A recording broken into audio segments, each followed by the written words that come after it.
Hi everyone, it's Tim here.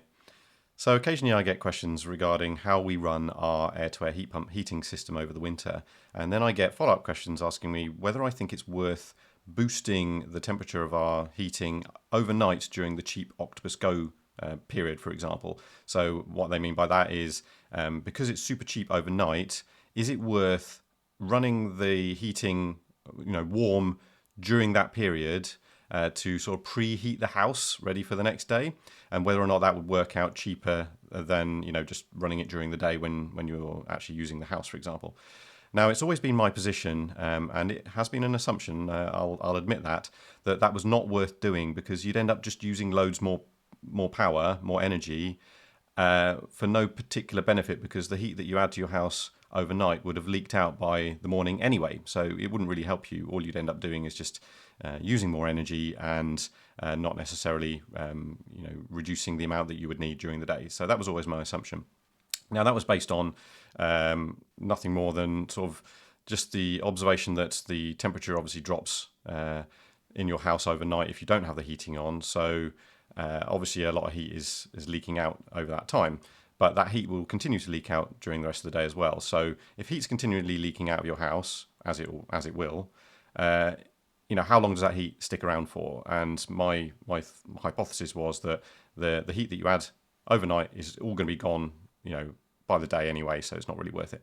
So that was my hypothesis. But I started to think about it a bit more, and I was thinking, well, you know what? I could probably work this out. I could probably calculate this. It's not something I've tested, but let's start with a theoretical model, a little toy model, and see what it can teach us. So when I say toy model, I mean basically stripping it down to the basic components and just considering only those core principles and seeing if we can do something sensible that will give us some insight into the process.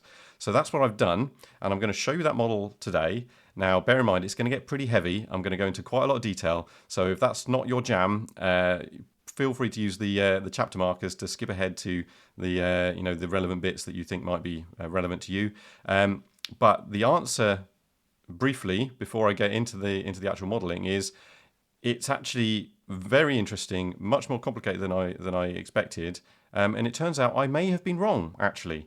So in some situations, you may want to run your heating warmer during the cheap overnight period because it might well save you money. Having said that, you will absolutely use more energy. There is no question about that. So depending on your motivations, if you want to save money, maybe it's worth doing. If you want to use as little energy as possible, definitely don't do this strategy. So let me take you through the spreadsheet, how you can get hold of it and how you can set it up for your own house so that you can tinker with the values and stuff. And then I'm going to take you through a few examples that I've prepared to demonstrate what I think are some interesting features and things that you might want to find out about and consider for yourself. So let's get on with that and let's see where we go. So first things first, if you'd like to get hold of this model and tinker with the values yourself to set it up for your own house to see if you can learn something about how you should run your own heat pump system, what you need to do is go to the link in the description and it will load up this G-Sheets spreadsheet. And what you then need to do, and this is very important, you need to go to File and make a copy. Now that bit is absolutely crucial because if you want to edit it for yourself, you need to create your own copy and save it to your own Google Drive folder. You can then tinker with all the values yourself rather than requesting permission to edit the original file. So every time I put a spreadsheet out for people to use, I get requests to edit the original, and now you don't want to do that because otherwise you'll just change it for everybody else. So what you want to do is make your own copy. So go to File and make a copy, and that's what you need to do to get your own version. Right, with that out of the way, let's get on with the demo. So before I get into the nitty-gritty details, I've got to just caveat the use of this spreadsheet in saying that it is not an accurate, completely accurate simulation of heat transfer through a property. It is a very much a toy model. It's been stripped right down to the bare essentials of what I think is necessary to make something that we might learn something useful from. So please bear that in mind. It will not necessarily give you exactly the correct answer. So it will just give you a baseline against which you can then run your own experiments in your own house.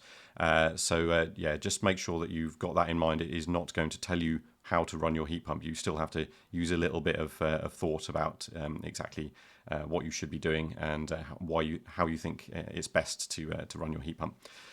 So first of all, let me just take you through a few key features of the spreadsheet so that you can then hopefully understand how to use it. What I've done here is I basically set this up so to mimic more or less how we currently run our heating system. And the first thing you should notice that here is that all inputs are in purple and all outputs are in this sort of yellowy gold color. Any blank cells are sort of intermediate calculations. So only change the purple cells basically. So don't change anything else in any of the other white or yellowy gold cells. So first thing you'll notice is we have a current outdoor temperature. So if you want to try different temperatures, all you need to do is change the value in there. I've set it up for 5 degrees C, which is roughly the temperature sort of in the middle of winter here in the UK for a typical day. Then this section here is very important. So this is the heat loss information for your house. Now, if you have a heat pump system installed, you should have access to this information. Typically what will happen is you'll have a heat loss assessment where an assessor will define an indoor reference temperature. So that's the temperature you'd like to keep your house at. They'll have an outdoor reference temperature, which is usually -2, -3, something in that ballpark. And then from that, and the makeup of your house, all of the materials in your house, the insulation levels and all that other stuff, they will calculate a heat loss between these two values. So if the indoor temperature is 20 degrees and the outdoor temperature is -2 degrees, the heat loss for our house would be about 7 kilowatts. So that means for every second, 1 kilojoule of energy is leaking out of our house. So I actually did this myself using the HeatPunk heat loss calculator online tool. I'll stick a link to a video where you can check out how to use that by Danny V Solar. He did a good video on that a little while ago. And from that we can calculate what the heat loss is per hour in kilowatt hours from our house at the current outdoor temperature, assuming the indoor temperature is 20 degrees. And again, how much heat loss we would expect over the whole day.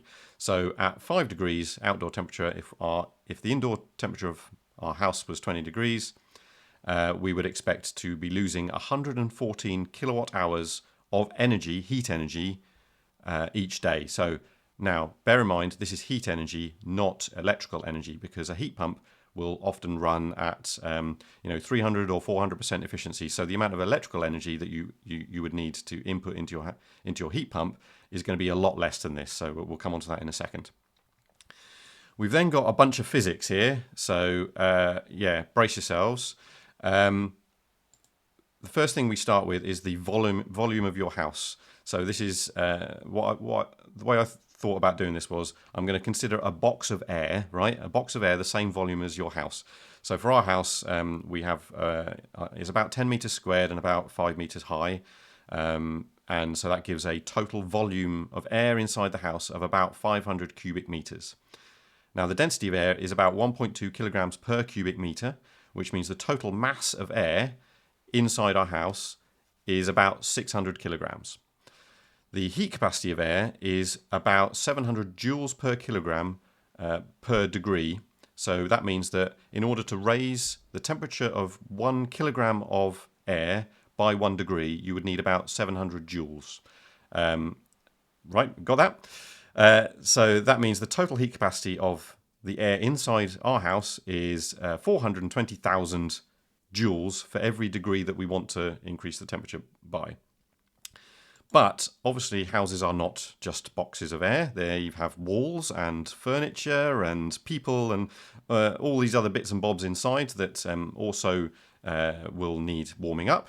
So what I've done here is a sort of this is a sort of semi-empirical fudge factor, shall we say, for want of a better expression. I've called this the heat capacity multiplier. Now that's what that is. It's a value which I'm using to multiply the heat capacity of the air inside the house to approximate the total heat capacity of the house, including all the walls and all the furniture and all the people and everything else inside the house. So I'm going to explain how I came about this value of 80 shortly, but that seems to be about right for our particular house. It will be different for every house. So I'm going to explain how you can go about estimating this for your own house in a minute. But that gives a total heat capacity of joules per degree for the whole house of, what's that, 36,600,000 joules per degree, which means per kilowatt hour, and per kilowatt hour there are 3,600,000 joules, right? That's just converting kilowatt hours into joules, which means the total heat capacity in kilowatt hours per degree for the house is 9.33, which means for every kilowatt hour of heat energy we add to the house, we will increase the temperature by 1 degree, right? That's what that means.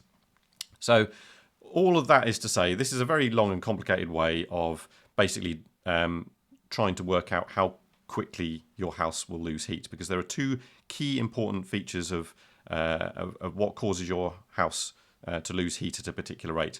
Firstly, obviously, it's the heat loss. So in this case, 7 kilowatts at -2 outside, 20 degrees inside. But the temperature of your house will also depend on how much heat capacity, how much heat your house can store.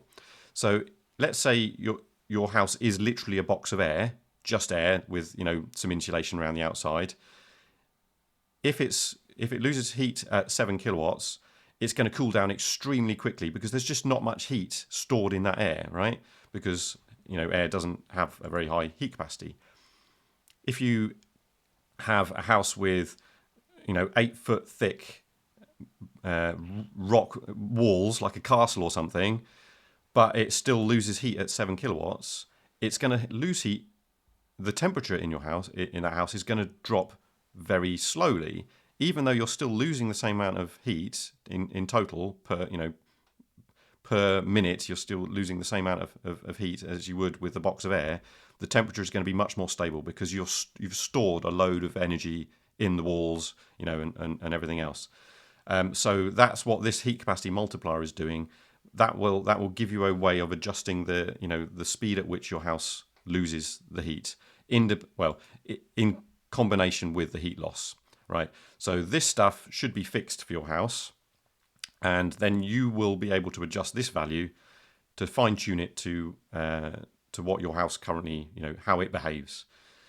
So I'll run through how you can calculate that in a second.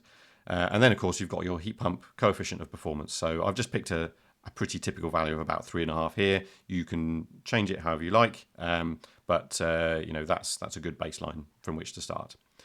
And then I've got a bunch of stuff here which calculates, if you've got battery storage in your house that you can use to help provide additional support for your heating, then this will just calculate how much you will save by having that. So we'll run into that in a little bit later.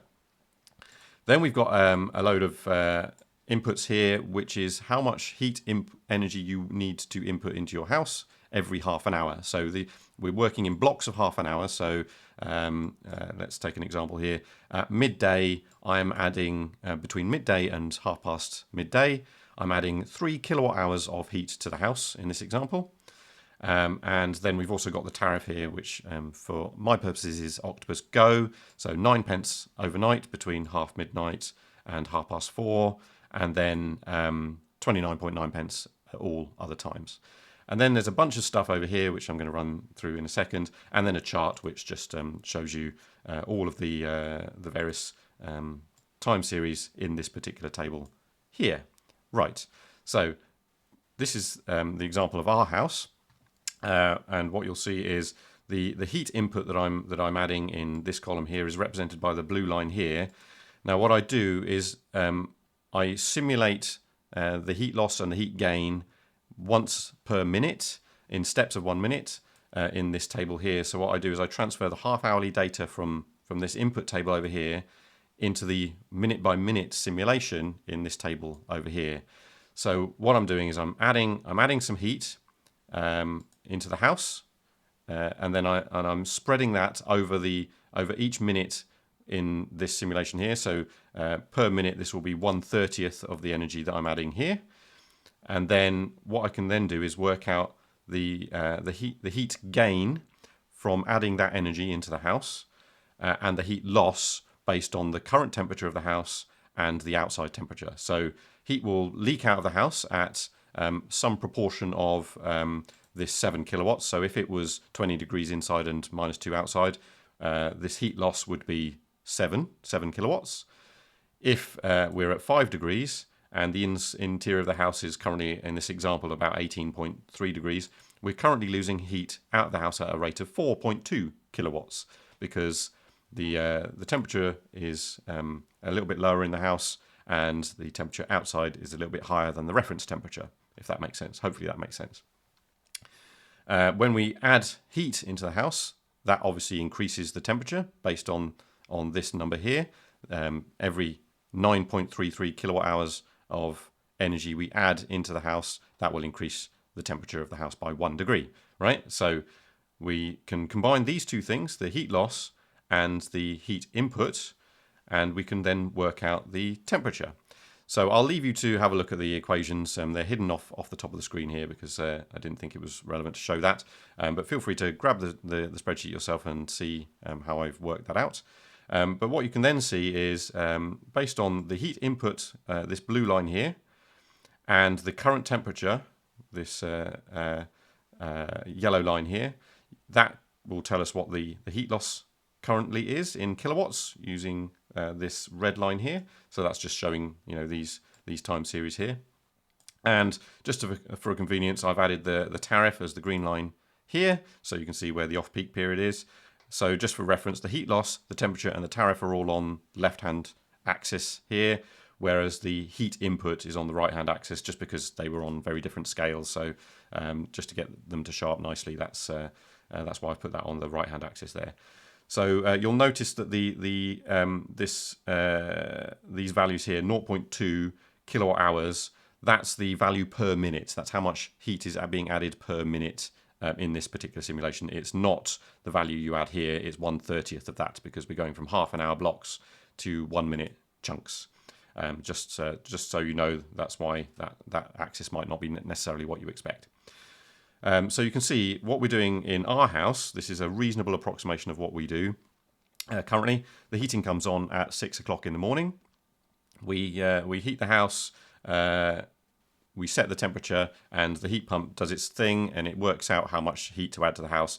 And it looks like it's, just as a convenience, I've also done a conversion into the heat pump power here. So you can see that first thing in the morning, when it's about 5 degrees outside, our heat pumps will be running at about 3.4 kilowatts. That's not quite what it does in real life, but I've had to tinker with these to make it behave reasonably. So in reality, this is slightly different to what we see our heat pumps actually do, but it's close enough that I'm not too worried. Then after a little bit, it drops down a bit to about 2 kilowatts, and then 1.7 kilowatts, and then it stays roughly steady at about 1.4 kilowatts for the rest of the day. So you can see that's how what this blue chart is showing. Basically, it's heating up the house. You can see the yellow temperature line there is going reasonably steep. Then it sort of equilibrates around about 19 degrees throughout the rest of the day, and then the heating goes off at about 8:30 in the evening, and then the temperature just sort of drops away throughout the night until it starts up all over again. So that's how we currently run our house. So now you've seen the model and what it does, I need to take you through the caveats. So there are many simplifications and assumptions with this model, and I've listed a number of them here. This may not be all of them, in fact. So these are as many as I could think of at the time. But yeah, this is the caveat for using this model. This is not a full thermodynamic simulation of heat transfer through a house. It will absolutely not be physically accurate to the nth degree. It is a very basic, very simple toy model. So I've just put a little asterisk here, and it says it is designed to demonstrate a principle by breaking it down into its simplest components. It is not intended to be a totally accurate simulation of a real physical system. There is only so much you can do in a spreadsheet. Now, admittedly, I could probably have done a bit more, but I didn't want to overcomplicate it, and it would just not necessarily tell you anything more useful than it does already. But let me just run through these really quickly. You can check these out yourself. But basically, I've got 3 columns here: assumptions and simplifications. So that's the what the model has simplified in order to make it tractable as a spreadsheet. What actually happens in real life in this second column here, and the implications of the differences between those two things in this third column here. So very quickly, the first assumption or simplification is that the outside temperature does not vary with time. Clearly, the temperature is always varying with time during each day, throughout the day, throughout the night. So the model doesn't account for that. Which means that if the temperature changes from one day to the next, that will have a knock-on impact on how the temperature behaves in your house, and the model does not account for that. So bear that in mind. The other assumption is that the inputs of heat into the house instantly heat both the air and the house fabric at the same time. In other words, I'm assuming that the walls and the furniture and the air all instantly jump up in temperature by a tiny little notch. Right, every minute I'm simulating, put a little burst of energy in. The whole house instantly heats up by a tiny amount. That is not the way real life works. What typically happens, in particular with the air-to-air system and any radiator systems, are that the air will get heated first, and that will transfer energy to the walls and the furniture and everything else, and that takes a little bit of time. So really, realistically, there will be a lag between the air temperature and the walls temperature, both when heating up and cooling down. So that is not accounted for in this model. So you may find that the actual temperature in the house feels different to what this model will show you. But as a steady state, assuming long-term stability, this model will give you about the right answer. So just bear that in mind as well. I'm also assuming the temperature of the house is the same throughout. That's certainly not the case in our house. We tend to keep the hall and the larger social areas at the back of the house a little bit cooler because we don't tend to use them as much in the winter, more like 18 degrees, whereas the lounge and the office where I'm sat now would be more like 21 degrees. So I'm assuming a sort of average temperature that we're aiming for in this house of about 19 degrees. But realistically, part of the house is 18, part of it's 21. So, the heat loss is going to be different from different rooms. So I'm taking a global average here for the whole house just for simplicity. I'm also assuming that the coefficient of performance of heat pumps is constant. That is certainly not the case because as temperature drops outside, the coefficient of performance will reduce. So that will change the cost calculation a little bit.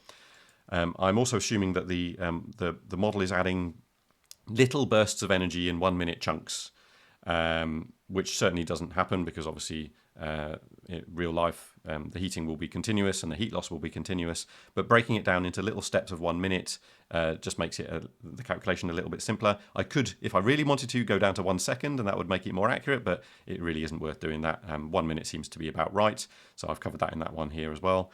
I'm also assuming there's no solar gain. So there are other sources of heating that your house will experience. In particular, when it's sunny outside, you will get some sunshine coming through the windows, and that will warm your house a little bit.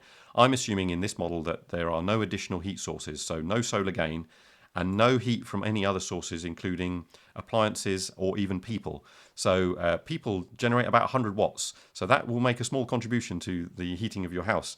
And if you're any electrical items in your house that are consuming power, all of that energy will ultimately end up as heat as well.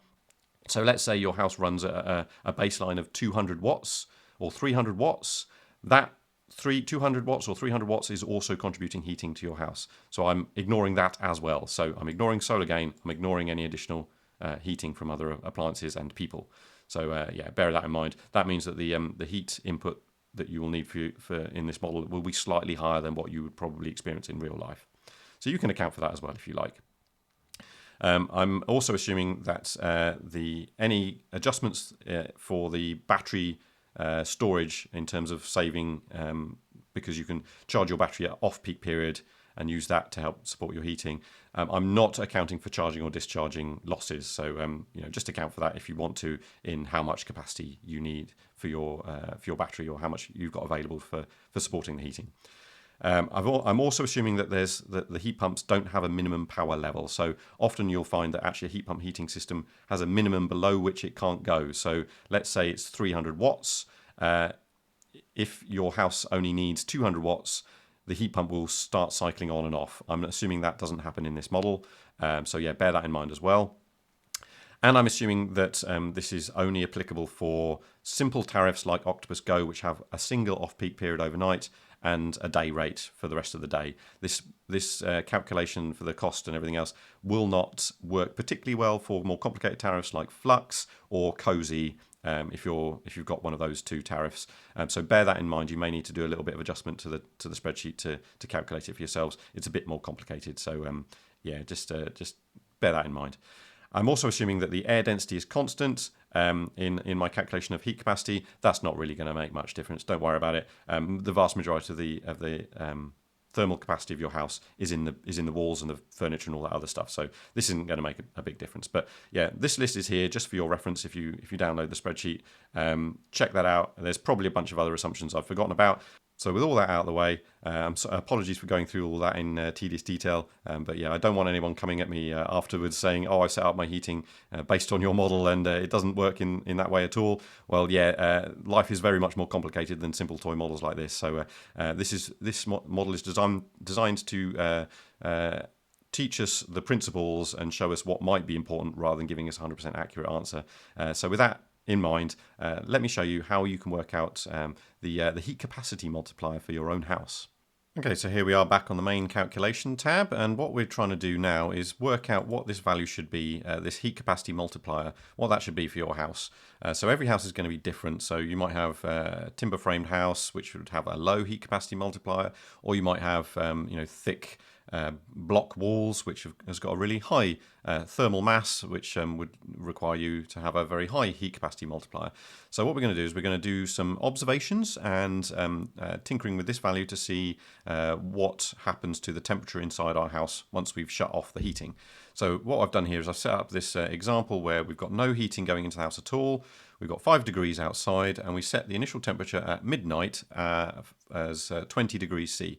And you can see for our particular house with a value of 80 here, the temperature drops away, and by the time we get to 8 a.m, and I've just provided a little helper tool here so you can see what the temperature is at a given time, you can see that the temperature in our house would drop to about 16.4 degrees after 8 hours with no heating, starting at a level of 20 degrees.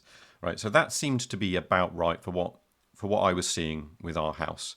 But let's say we had a house which had an extremely low thermal mass, so let's say cardboard walls, for example, but still with a heat loss of 7 kilowatts. So the same level of heat loss, but much lower thermal mass. So let's drop that to 10. And you can see what happens is the temperature now drops away much more quickly. And so by the time we get to 8 o'clock, it's dropped to 6.7 degrees, which is obviously extremely cold. But let's try the opposite. Let's stick this up to 200, so really thick block walls with loads of thermal mass, but still again with 7 kilowatts heat loss. So you can see now the temperature drops much more slowly. So by the time we get to 8 a.m. in the morning, the temperature is still 18.45 degrees, starting at 20. So you can see that a house with a very high thermal mass will naturally have a very stable temperature. So basically what you need to do to work out this value for your own house is to make a few observations at different temperatures. So let's say it's 5 degrees outside and you shut off your heating. Make a note of the start temperature. Make a note of how many hours has gone by before the heating comes back on again, and then basically adjust this value until the temperature drop is about right. So I did that, and from my observations of the way our house behaves, it seemed that a heat capacity multiplier of 80 seemed about right for us. So essentially, all of this calculation stuff here that I did, all this complicated heat capacity nonsense, is essentially irrelevant. All you need is some number, doesn't really matter what it is, some number that will give you a curve that looks a bit like this. So I could have condensed all of this down into a single number, but I thought, well, I'll give the illusion of some sort of physical thought gone into this. So I did all this nonsense, but ultimately it just comes down to one number, and you can tinker with it to give you a sort of semi-empirical parameter that will give you the behavior that you're expecting. So with that parameter set and with your heat loss all set up and your coefficient of performance all set up, you're all set, ready to go and tinker with the values and work out what you think you should be doing with your heat pump. And what you'll get is you'll get a cost up here, and you'll get a total amount of energy, heat input energy here, and a total amount of electrical energy input here. And yes, you can try different strategies and see what you get. So yeah, that's it. That's the end of the video. Except for the fact that I haven't really told you any of the answers that I posed in the outset of the video, i.e., is it worth boosting your temperature overnight? So what I'm going to do now is I'm going to show you a few examples of different scenarios where I've set up different heating profiles and everything else to show you what sort of things this tool can show you for your own purposes. And yeah, you might learn something. Let's get on with that. Okay, so the first example I want to show you is a constant heating model. So this is where you're constantly trickling heat into your house at the rate required to keep it at a completely stable temperature. So in this example, I'm aiming to keep the house at 20 degrees C for the whole day. So that's very simple. We can look at this total heat loss at the current outdoor temperature of 114.55 kilowatt hours for the day, if we want to aim for the reference temperature of 20 degrees with an outside temperature of 5 degrees. So all I've done here is I've just split that across each half hour, which turns out to be about 2.3863 kilowatt hours per half hour, which is about 0.08 kilowatt hours per minute. And that means that the temperature, the amount of energy going into the house is matched by the amount of energy that's leaking out of the house, given the heat loss. And you can see that the temperature stays at a constant 20 degrees C, as you would expect. Now, here's the interesting thing about this. If we change the heat capacity multiplier, absolutely nothing about the rest of the calculation changes. I can put this down all as far as low as 1 or as high as 1,000. It doesn't really matter. The temperature will stay constant. Now, that's because basically we're adding heat constantly at the right rate, which means it doesn't matter what the heat capacity is, because we're losing heat at a constant 7 kilowatts. Well, actually, it's 4.77 kilowatts in this example because the outside temperature is 5 degrees. But we're constantly topping that up at the same rate. So the temperature stays exactly as it is, as you would expect. And now if I switch the outdoor temperature up a little bit to 10 degrees, you can see that the heat loss has dropped to 3.2 kilowatts roughly, which means we only need 1.59 kilowatt hours per half an hour, or 0.053 kilowatt hours per minute, to keep the temperature stable. And exactly the same way, it stays at 20 degrees regardless of the heat capacity here. So we could drop that to 40, stays exactly the same. 80, it stays exactly the same. So there you go. As long as you want to keep a constant temperature, you can just keep trickling heat in at whatever rate your heat loss suggests, and that will be absolutely fine. You can do that if you like. Let's look at a more interesting example. So this is our house again. This is what we showed at the beginning of the video. You can see that we've got this heating profile where the heating comes on at 6 a.m. and it's reasonably high for a little while, but it gradually steps down until the temperature of the house has equilibrated at roughly 19, 20 degrees, something like that, and then it stabilizes before turning off at 8:30. Now, this gives me a total consumption of energy of 102.5 kilowatt hours. Converting that into the heat pump energy consumption using an assumed coefficient of performance of 3.5 would give us 29.286, let's call it 29.3 kilowatt hours of electrical energy. And it would cost us a total of £8.76 if we were just running it from the grid at the Octopus Go tariff rates, given this particular heating profile. So these are the two key numbers that I'd like you to be paying attention to now, is this total heat input, or if you prefer the kilowatt hours going into your heat pump, and the total cost. So I've also added this calculation down here where, assuming I've got an additional 10 kilowatt hours of battery capacity that I could use to support the heating, I could charge that up overnight and then use that cheap electricity to power the heat pump during the day. So you can look into the details of this calculation if you like, but that would save me a couple of quid, and I could run the heat pump in this situation for only £6.67 instead of £8.76 for this particular scenario. So that's the baseline against which we're going to then now compare slightly different versions of the heating profile. So let's take the example that I posed, the question I posed at the beginning. Would it be worth us heating overnight during this off-peak tariff period and just boosting the temperature in the house to see whether it would save us any money? So that's what I've done in this example here. So what we've done here is I've basically aimed to keep the house at roughly the same temperature during the day. But now I'm heating, you can't quite see it here behind the tariff line, but you can see the heat. What we're doing is we're now inputting a load of extra energy overnight. So actually you can probably see it here a little bit more clearly. I'm adding 3 kilowatt hours of heat per half hour overnight. Then in the intermediate parts of the day when I don't want the heating on full blast, I'm heating at 1 kilowatt hour, and then the rest of the day I'm heating at 2.5 kilowatt hours. So you can see it's low during the evening when we go to bed. Then it boosts during the off-peak period overnight, during from half past midnight until half past 4 in the morning. Then it drops down again to 1 kilowatt, and then it goes back up to 2.5 kilowatts for the rest of the day. So this keeps the temperature profile roughly the same during the day when we're most interested in that temperature being nice and stable, roughly the same as it was in the baseline example. So just to compare here, so what we're missing out on is in the baseline example is we've got a slightly lower temperature first thing in the morning, compared to this boosted overnight where it's much more stable, as you can see. But here's the interesting thing, right? So in the baseline, we were using 102.5 kilowatt hours of energy, or about 29.3 kilowatt hours of electrical energy.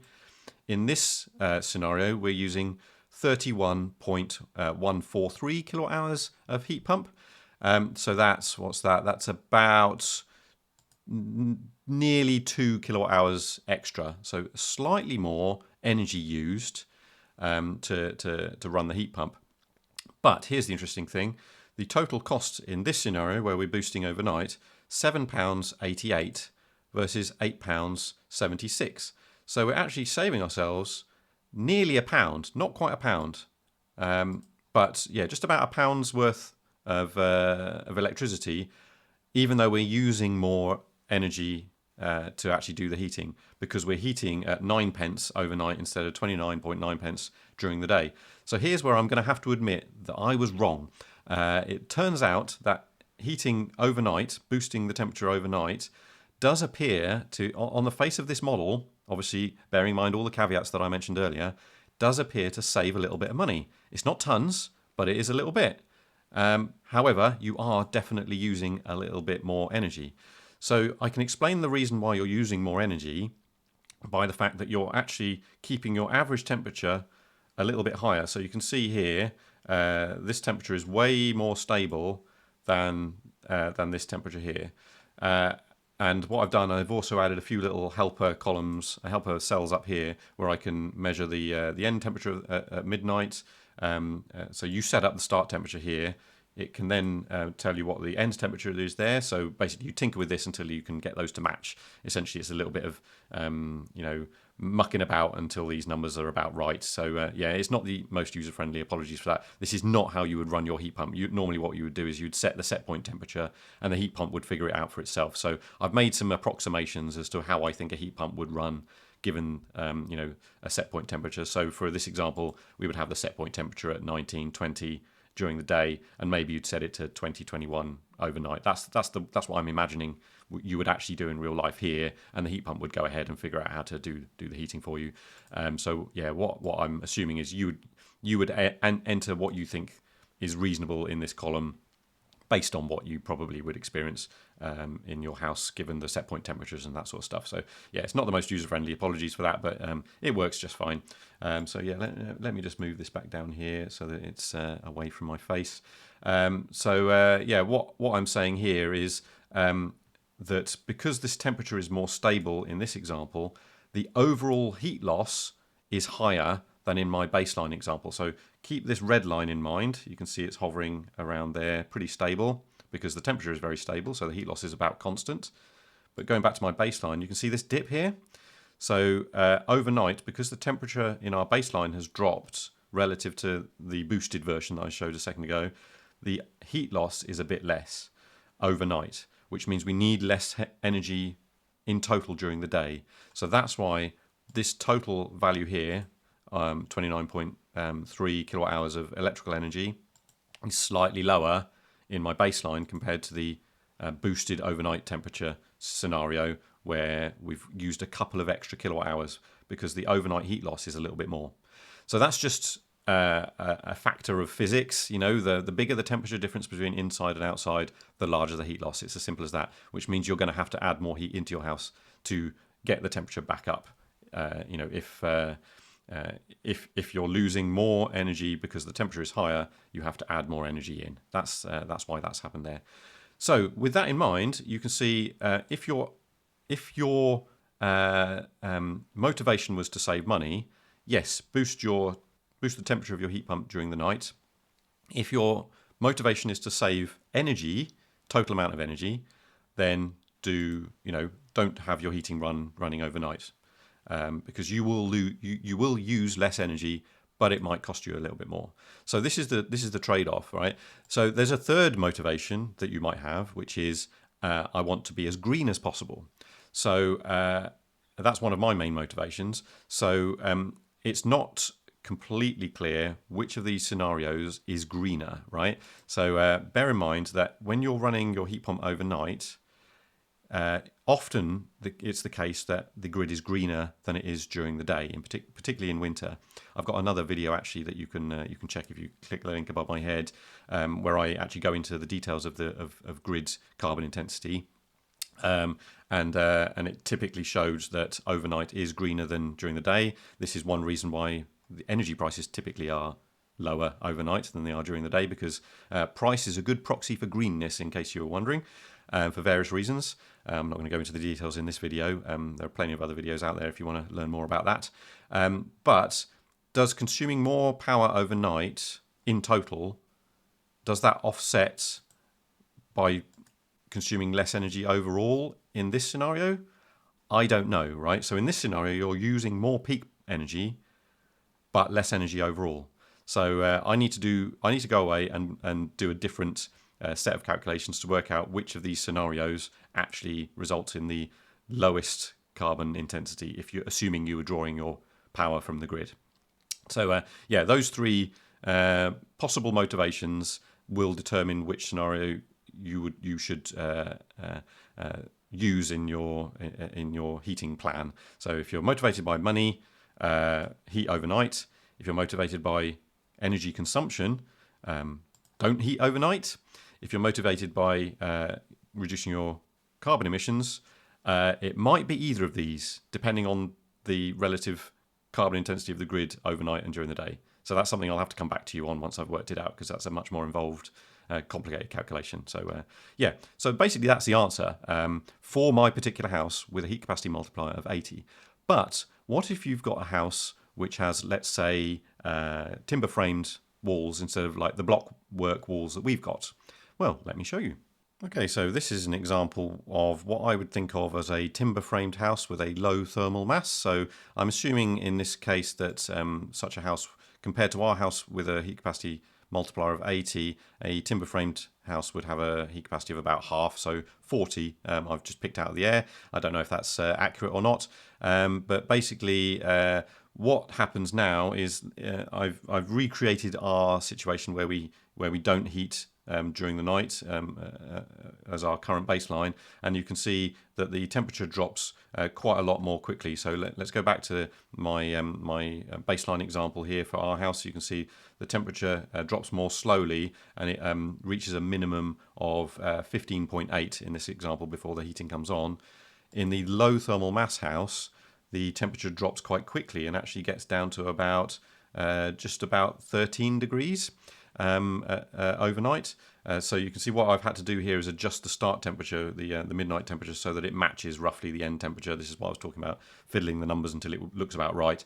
But you can see that, it's dropped away quite a lot more. So that has a disadvantage in that you've got a lower overnight temperature, obviously, but it means that it heats up a bit quicker, or rather you need less energy to heat it up. So in my baseline, let's go back to that, you can see I'm heating quite quickly with 6 kilowatt hours per half hour, or about 3.4 kilowatts from our heat pump. Whereas in the low thermal mass example, I only need about 2.8 kilowatts to achieve the same sort of speed of heat up. So yeah, if I flip back and forwards, you can see what I'm basically trying to do is get the house up to temperature by about midday in both examples. And so in this version, the low heat capacity house, I don't need quite as much energy to get it up to temperature more quickly. That's because there's less thermal mass in the walls and everything else that needs to be heated from the air. So you can heat the air, and that will then heat the walls much more quickly than in my baseline example. So yeah, the profile's slightly different, but the overall temperature during most of the day is roughly what I'm aiming for in both examples. But you can see that the heat loss, because the temperature has dropped, the heat loss is a bit lower overnight. So keep that in your mind as I switch back to the original one. The heat loss in our current house is up at this sort of level, whereas in the low thermal mass house, the heat loss overnight is lower because the temperature is lower. And that has a consequence that the total amount of energy we consume would be lower. So in our example, we'd be consuming 29.3 kilowatt hours for our heat pump to keep the house the temperature I'm after, whereas in the low thermal mass example, it would only be 27.3 kilowatt hours. So a couple of, roughly 2 kilowatt hours less in the low thermal mass example, at the expense of having a lower overnight temperature. You'll use less energy overall, and you can see that reflected in the cost here. £8.16 versus £8.76 for the high thermal mass house. Okay, so what would happen now if we did what I did before with our house and boosted the heat pump temperature during the night? So let's have a look at that example. So this is exactly the same as before. I'm adding a bunch of energy during the night, and by running the heat pump quite hot, and then it drops away until the morning, and then it goes back up again. So this is very similar to what I showed before. So you can see if I compare that to the higher thermal mass house, all that happens really is that the temperature is just a little bit more up and down in the low thermal mass house compared to the high thermal mass house, and that's what you would expect. You'd expect it to heat up quicker and to cool down quicker in the example of the low thermal mass house. But what does that do to the cost relative to the baseline version with the low thermal mass? £8.16 for the baseline for the low thermal mass house, and compared to £7.88 by boosting the temperature overnight. So this surprised me a little bit, because my hypothesis was, before I ran this experiment, my hypothesis was that the heat capacity of your house would make a big difference, in that a low thermal mass house might leak heat more quickly overnight than, between overnight and the day compared to the high thermal mass house. But it turns out, because there's actually not that much time between the end of the overnight period and the start of the sort of what I would call the day period, actually there's not a lot of time for the heat to leak out anyway. So it seems that it doesn't actually make a huge difference, not as much as I was expecting anyway. So even if you've got a low thermal mass house and you wanted to save a little bit of money, this still might be worth doing, actually. Which I was surprised about. I've got to admit, I was wrong about this. I thought this was going to be not worthwhile in a low thermal mass house, but it turns out it might well be.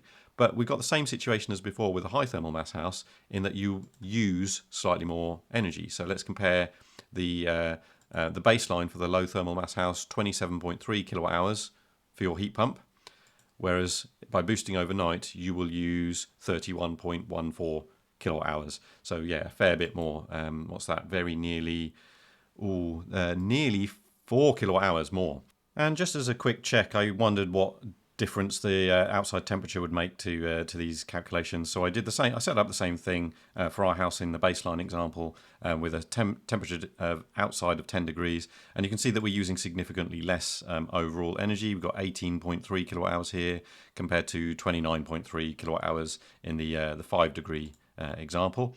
But what I wanted to do was see, in this scenario, does boosting overnight also help when the temperature is a little bit milder? So that's what I did, and I set up the same sort of thing here with 10 degrees outside and an overnight boost as before during the off-peak period.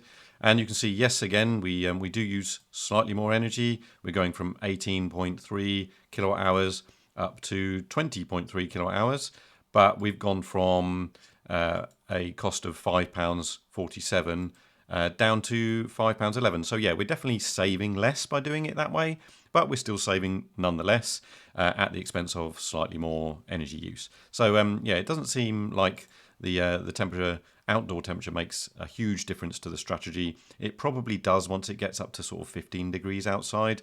You're probably using so little energy to heat your house that you won't even need to bother really with any overnight. You'll have a little bit during the day as and when required. But heating overnight probably doesn't make much difference at all. But you can get the spreadsheet, you can tinker with this, you can set up different temperatures and decide for yourself. So going back to my sort of default example where I'm now heating overnight during the cheap Octopus Go period, using a total of 31.4 kilowatt hours, it got me wondering, is it possible to take all of those 31.414 kilowatt hours and stick them all into the overnight period? What sort of thermal mass would I need to make that a sensible option? So what I did was I thought, well, I'm going to make my walls incredibly thick, keeping this 7 kilowatt heat loss, but making the walls incredibly thick, castle-like as I described before, and increase the heat capacity multiplier up to 800. And this is what happened. So now I'm heating only during the off-peak period, no heating during the day at all. So this is about as cheap as you could possibly heat your house. Roughly the same amount of energy in total, 31.1 kilowatt hours roughly, but it's all crammed into that 6-hour period. So what does that do to the temperature? Well, I've fine-tuned this to try and keep it about the same sort of daytime temperature as in our baseline example, but you can see that it stays incredibly stable. It gets up to about 20 degrees roughly, 19.9 degrees, and then it very, very slowly decays away, even though the heat loss is still 7 kilowatts. Because we've got an enormous thermal mass, the temperature inside the house just stays incredibly stable. And then we just dump an absolute load of energy into the house during this off-peak period, and you can see it's only increasing the temperature a tiny bit, a couple of degrees. But because the thermal mass is so big, all of that energy only increases the temperature a little bit. So that's what happens when you've got a massively thick set of walls. If you've built your castle, and you can go ahead and heat it overnight during the Octopus Go off-peak period for only £2.80 in comparison to the £7.88 in the example of our current house. So yeah, that was just a bit of fun. But what if you had that box of air and you did exactly the same thing? Well, guess what? You don't get a very comfortable house at all. So once again, I'm pumping 31 kilowatt hours of electrical energy, so a total of 109 kilowatt hours of heat energy into this box of air just in that 4-hour off-peak period. And you can see the temperature shoots up. It goes all the way up to 68.7 degrees. So, although the average temperature is still, about the same, 19 degrees roughly, it's not going to be a very comfortable experience. You're basically going to cook yourself overnight and then freeze during the rest of the day because the temperature just drops away so quickly. So yeah, this is why thermal mass makes such a difference. What I've done here is I've dropped this down to 8, so it's not quite a box of air, but not far off. So you can see the difference between a thermal mass 10 times what our house has versus a thermal mass 1/10 what our current house has. That's what would happen if you tried to do all of your heating overnight. But there you go. That was just a bit of fun and not really anything to be taken seriously. So that's it for the demonstration. Apologies, that was a very lengthy video. I hope you managed to get through that all right. But yeah, what would I summarize about what we found today? Well, if you're motivated by saving money, probably, yes, boosting the temperature of your heat pump overnight would be a good thing to do. With one caveat, I would suggest not doing that in your bedroom. If you're able to keep your bedroom a little bit cooler overnight, that would make for a more comfortable sleeping experience for sure. So we're able to do that because we've got control over the individual units in our house because we've got the air-to-air system. So we actually can switch off our our bedroom units completely while leaving the other ones running overnight, boosting as required. But if you're not motivated by money and you just want to minimize your energy use, don't boost overnight. Just heat during the day and then switch off overnight like we've been doing up to now. But what I think I might do is I'm going to run some experiments. I'm going to set up our heating so that it does come on overnight and boosts during that cheap Octopus Go off-peak period. And I'm going to see how closely does it match, in reality, how closely does it match my little toy model with all its, simplifications and assumptions. I'm going to run that for a few days. It's pretty chilly in the UK at the moment, somewhere between 0 and 5 degrees for the most part. So it's going to be interesting to see how that behaves. I'm going to, if I find out anything interesting, I'll report back. But yeah, feel free to grab the spreadsheet as I described at the beginning of the video. Take your own copy and fiddle with the numbers to see if you can find out anything useful about your own house and how you might want to run your own heat pump system. But yeah, bear in mind it is a toy model. Again, I'm going to emphasize that once more. But hopefully you've learned something interesting from this video. I know it was a bit heavy and complicated and full of tedious detail, but I know some of you like that sort of stuff. So I hope you enjoyed it nonetheless. Hopefully I'll have a follow-up to this at some point to let you know how I get on with my real life experiments. But in the meantime, have a great day and I'll catch you in the next video. Thanks for watching.